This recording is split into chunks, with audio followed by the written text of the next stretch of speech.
नमस्कार मंडळी, नवीन एका इंटरेस्टिंग व्हिडिओमध्ये सर्वांचं मनापासून स्वागत आहे. मित्र, महाराष्ट्रातील संजय गांधी निराधार अनुदान योजनेच्या लाभार्थ्यांसाठी दिव्यांग व्यक्ती असतील, विधवा महिला असतील, ज्येष्ठ नागरिक असतील, आजारी व्यक्ती असतील, या सर्व लाभार्थ्यांसाठी ही व्हिडिओ अतिशय महत्त्वाची आहे. मित्रांनो, राज्य सरकारच्या माध्यमातून या सर्व लाभार्थ्यांना प्रत्येक महिन्याला काही ना काही अनुदान, त्यामध्ये 1500 रुपये असतील, 2500 रुपये असतील, तर हे पैसे किंवा हे अनुदान त्यांच्या खात्यामध्ये दिले जातात.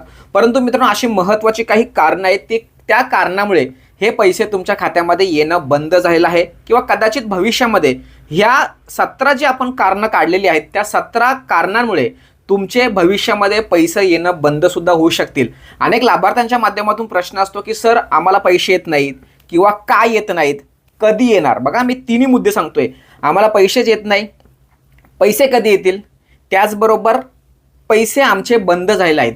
अशा 3 महत्त्वाच्या मोठ्या कारणांसाठी काही व्यापक स्वरूपाची अशी काही महत्त्वपूर्ण गोष्टी आहेत, त्या गोष्टी आपण समजून घेणं खूप गरजेचं आहे. अशी 17 कारणं आहेत की त्या कारणामुळे तुम्हाला पैसे येणार नाही किंवा येत नाहीत किंवा येणं बंद झालेत. तर त्यामधील पहिला कारण बघा, तुम्ही ज्यावेळेस मला प्रश्न विचारता त्यावेळेस मी त्या 17 कारणांपैकी एक कारण देत असतो, लक्षात ठेवा. तर ही 17ची 17 कारणं जर तुम्हाला माहीत जर झाली तर तुम्हाला त्यावरती काम करता येणार आहे आणि भविष्यामध्ये जे काही पैसे येणं बंद होणार आहे किंवा तुमचे जे पैसे बंद झालेले आहेत किंवा आत्ता सध्या स्थितीला पैसे कधी जमा होतील याविषयी तुम्हाला उत्तर सापडून जाईल. यामधील अतिशय महत्त्वाचा मुद्दा म्हणजे शासन निर्णय आला नाही किंवा शासन निर्णय न येणं. या शासन निर्णय न आल्या कारणामुळे सुद्धा तुमचे पैसे या ठिकाणी थांबू शकतात, लक्षात ठेवा. त्यानंतर तांत्रिक अडचण. बघा, मी 17 जे मुद्दे सांगणार आहे ना, त्या 17मध्ये तुमचा एक पॉईंट तुमच्या रिलेटेड असणार आहे. तर तांत्रिक अडचण सुद्धा असणार. म्हणजे समजा तुमचं DBT वगैरे सगळं काही ओके, परंतु प्रशासनाच्या लेवलला, शासनाच्या लेवलला, त्यांच्या पोर्टलवरती जर तांत्रिक अडचण जरी असेल तरी सुद्धा तुम्हाला पैसे येणार नाही. त्याचबरोबर तुम्ही DBT केली नाही, DBT जर तुमची ओके नसेल तरी सुद्धा तुम्हाला पैसे येत नाहीत. किंवा DBT केलेली आहे, त्यानंतर काही दिवसानंतर तुमच्या आधार कार्डला वेगळंच काहीतरी बँक अकाउंट लिंक झालं असेल. तुम्ही ज्यावेळेस एखाद्या बँकेतून अकाउंट खोलता, दुसऱ्याही बँकेत अकाउंट खोलता, तिसऱ्याही बँकेत अकाउंट खोलता, त्यावेळेस तुमची DBT चेंज होते. मग तुम्हाला कळत नाही की बाबा आम्हाला कोणत्या बँकेमध्ये पैसे आलेत.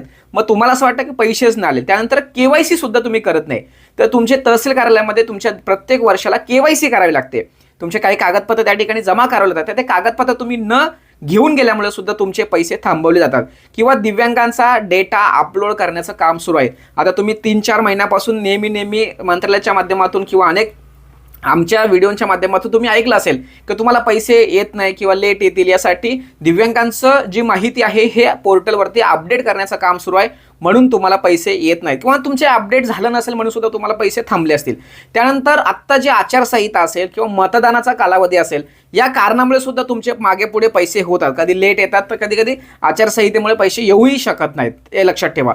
त्यानंतर निधी आला नाही किंवा जे वित्त विभागाकडून किंवा राज्य सरकारच्या माध्यमातून निधी कमी मंजूर झाल्यामुळे काही लाभार्थ्यांना वगळलं जातं आणि काही लाभार्थ्यांना पैसे दिले जातात. त्यानंतर पोर्टल हे सक्रिय नसतं कधी, म्हणजे तुम्हाला पैसे टाकण्यासाठी पोर्टलवरती प्रॉब्लेम असतो किंवा जे काय आपण नोटिफिकेशन येते त्या नोटिफिकेशनच्या त्या तांत्रिक अडचणीमुळे किंवा पोर्टलवरती काम चालू असल्या कारणाने तुम्हाला पैसे येत नाही किंवा पोर्टलच्या असक्रियतेमुळे सुद्धा तुम्हाला पैसे येत नाही. त्याचबरोबर माहिती मिसमॅच, मग त्यामध्ये नाव असेल, आधार नंबर असेल, जन्मतारीख असेल, मेल फिमेल असेल, या जी तुमची माहिती इम्पॉर्टंट असते तर ती माहिती मिसमॅच होत असेल, काही कागदपत्रांवरती वेगळी माहिती, या कागदपत्रांवरती वेगळी माहिती, या कारणामुळे सुद्धा तुमचे पैसे थांबवले जातात. त्यानंतर बँकेमध्ये तुमची KYC नसते, लक्षात ठेवा. तुम्हाला वर्षातून एकदा किंवा दोनदा तुमच्या बँकेमध्ये सुद्धा जाऊन KYC फॉर्म भरावा लागतो. ही KYC न झाल्यामुळे सुद्धा तुमचे पैसे थांबवले जातात, लक्षात ठेवा. त्याचबरोबर तुमच्या बँकेमध्ये जे खातं आहे हे खातं निष्क्रिय म्हणजे इनॲक्टिव्ह होतं, लक्षात ठेवा. तुम्ही त्याच्यावरती प्रॉपर असे ट्रान्झॅक्शन न केल्यामुळे सुद्धा तुमचे हे पैसे या ठिकाणी थांबवले जातात किंवा येत नाहीत, का तर तुमच्या अकाउंटचा प्रॉब्लेम असतो. त्याचबरोबर कुटुंबाचे वार्षिक उत्पन्न जे असते हे उत्पन्न प्रमाणापेक्षा जास्त दिलं जातं किंवा आता काही दिव्यांगांना हप्ते मिळतात, पैसे येतात, परंतु ज्यावेळेस पुन्हा तहसील कार्यालयामध्ये कागदपत्र सादर करायला जातात त्यावेळेस उत्पन्न दाखला सादर करायचा असतो. त्यावेळेस ते तलाठी असतात, ते तलाठी मात्र त्यांना प्रॉपर उत्पन्नाचा दाखला देत नाहीत. दिव्यांगांना 50,000चा पाहिजे, संजय गांधीवाल्यांना 21,000चा पाहिजे, पण ते जे अमाऊंट मी तुम्हाला सांगितली त्यामध्ये कमी जास्तपणा असल्यामुळे तुम्हाला सुद्धा तो कागदपत्र प्रॉपर वेळेमध्ये जमा करता न येऊ शकल्या कारणाने तुमचे तहसील कार्यालयात पडताळणी होत नाही आणि मग तुमचे पैसे तुम्हाला मिळत नाहीत. त्याचबरोबर अपंगत्व, संजय गांधी दिव्यांग व्यक्तींसाठी हा अतिशय महत्त्वाचा मुद्दा आहे. तुम्ही लाभ घेताना 40 पेक्षा जास्त टक्केवारी असताना तुम्हाला लाभ चालू झाला, पण ज्यावेळेस तुम्हाला आता पुन्हा एकदा पडताळणी करता किंवा तुम्ही ज्यावेळेस अपडेट करता तुमचं UDID कार्ड, त्यावेळेस मात्र तुमची जी दिव्यांग टक्केवारी आहे ती कमी झालेली आहे. अनेक लाभार्थ्यांनी ऑफलाईन पद्धतीने दिव्यांग प्रमाणपत्र सादर करून लाभ सुरू करून घेतला, लाभ सुरू आहे, परंतु त्यांना ज्यावेळी डिजिटल स्वरूपाचं दिव्यांग प्रमाणपत्र मागितलं जातं तेव्हा त्यांची पडताळणी केली जाते आणि पडताळणी करत असताना त्यांना जे टक्केवारी आहे ही टक्केवारी कमी दिली जाते. त्यामुळे सुद्धा तुम्ही या योजनेपासून बाजूला येता. त्याचबरोबर तहसील कार्यालय असेल, समाज कल्याण असेल, यांच्याकडून वार्षिक पडताळणी होते प्रत्येक वर्षाला. समाज कल्याण विभाग, कलेक्टर ऑफिस आणि तुमचं तहसीलदार या ठिकाणी मात्र तुमच्या वर्षाला एकदा तपासणी केली जाते, पडताळणी होते, स्क्रुनिटी बोलतात त्याला. ह्या पडताळणीमुळे सुद्धा तुम्हाला त्या ठिकाणी बाद केलं जातं. त्याचबरोबर महाडीबीटीचं जे नवीन पोर्टल आता 2.0 हे जे पोर्टल आता राज्य सरकारने सुरू केलं आहे, त्या पोर्टलवरती सुद्धा एरर असल्यामुळे तुम्हाला पैसे येणं बंद होत आहे किंवा नाही येत. म्हणजे अगोदर आपण 1.9 आणि 2.0 हे दोन्ही पोर्टलचा अभ्यास केला आहे, तर या कारणामुळे सुद्धा तुमचे पैसे काही अंशी थांबवले जातात.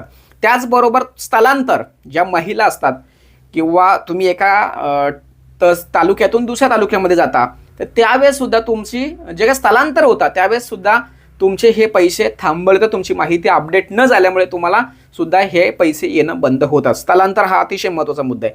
त्यानंतर तुमचा अर्ज पेंडिंग किंवा रिजेक्टेड स्थितीमध्ये असतात. म्हणजे 17वा मुद्दा असा आहे की तुमचा अर्ज नवीन असेल तर तो पेंडिंगला असतो किंवा तुम्ही ऑलरेडी लाभ घेत असाल तर तुम्हाला ते रिजेक्ट सुद्धा करतात. काही अंशी त्यांना डाऊट वाटलं, कागदपत्रामध्ये काही प्रॉब्लेम असला, ताळमेळ जर कोणता उत्पन्न दाखला असेल किंवा रहिवास प्रमाणपत्र असेल, आधार कार्ड असेल, UDID कार्ड असेल किंवा हयाती दाखला असेल, यामध्ये जर त्यांना तफावत जर जाणवली, रेशन कार्ड असेल यामध्ये जर तफावत जाणवली तर मात्र तुमचा अर्ज त्या ठिकाणी रिजेक्ट केला जातो किंवा तुम्हाला पेंडिंगलाच होतं म्हणून तुमचे पैसे येत नाहीत. अशा पद्धतीने मित्रांनो ही 17 कारणं आहेत.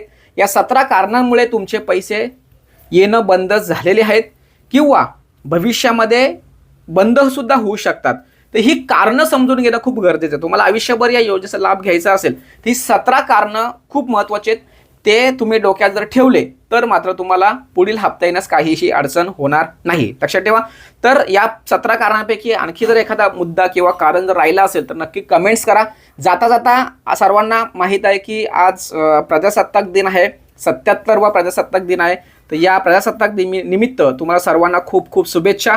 जर तुमची काही अडचण असेल या 17 कारणांपैकी तर प्रत्येकाने कमेंट्स करा, आपण त्यावर उत्तर देऊ. किंवा आजच्या या व्हिडिओमध्ये सर्वांनी भारत माता की जय, वंदे मातरम जय असं म्हणायला काहीच हरकत नाही, कारण आज आनंदाचा दिवस आहे. पुन्हा एकदा जाता जाता शेवटी सर्वांना रिपब्लिक डेचं किंवा स्वातंत्र्य दिनाच्या खूप खूप शुभेच्छा देऊन या ठिकाणी थांबतो. सदर व्हिडिओ महाराष्ट्रातील सर्व संजय गांधी, दिव्यांग, विधवा महिला, ज्येष्ठ नागरिक यांना शेअर करण्यास विसरू नका. भेटूया पुढील व्हिडिओसह. तोपर्यंत धन्यवाद. जय हिंद, जय महाराष्ट्र.